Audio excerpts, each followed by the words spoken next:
నల్లారి నాటకాలు రోజుకొకటి వెలుగు చూస్తున్నాయి.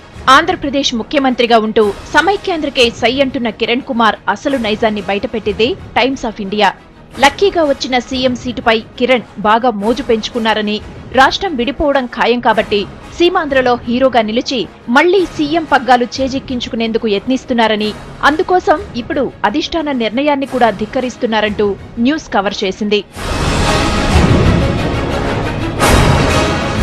పెద్దల మాటను ధిక్కరించి సీమాంధ్రలో హీరోగా నిలవడానికి కిరణ్ అందివచ్చిన అవకాశాన్ని ఎక్కడా వదులుకోవడం లేదు.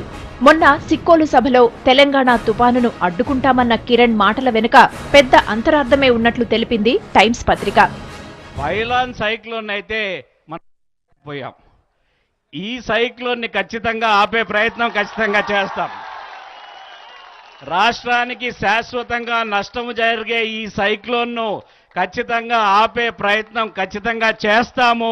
మీ సహాయ సహకారాలు మాకు ఉండాలని కోరుకుంటున్నాను. ఇక కిరణ్ పక్కా స్కెచ్ ను వివరాలతో సహా వెల్లడించింది టైమ్స్ కథనం. టైమ్స్ రిపోర్టు ప్రకారం తెలంగాణ బిల్లు అసెంబ్లీకి వచ్చిన సమయంలో దాన్ని సభలో ముఖ్యమంత్రి హోదాలో కిరణే ప్రవేశపెడతారు. అయితే బిల్లు లేదంటే డ్రాఫ్టును సభలో ప్రవేశపెట్టి ఆ తర్వాత విభజన వల్ల తలెత్తే సమస్యలను ప్రస్తావిస్తారు.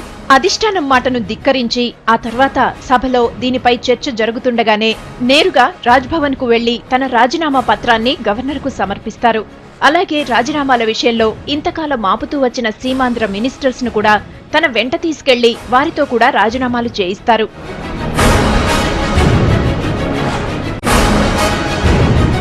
సభ రన్నింగ్ లో ఉండగా సీఎం, ఆయన మంత్రివర్గం రాజీనామాలు చేస్తే రాజ్యాంగ సంక్షోభం తలెత్తుతుంది. దీంతో టీ ఇష్యూకి బ్రేక్ పడుతుందన్నది కిరణ్ వ్యూహం. అయితే ఇదంతా అసెంబ్లీకి బిల్లు వచ్చినప్పుడు మాత్రమే జరుగుతుంది. ఒకవేళ రాష్ట్రపతి తన విశిష్టాధికారాలతో అసెంబ్లీ అభిప్రాయం కోరకపోతే మాత్రం కిరణ్ పాచికలు పారవన్నమాట.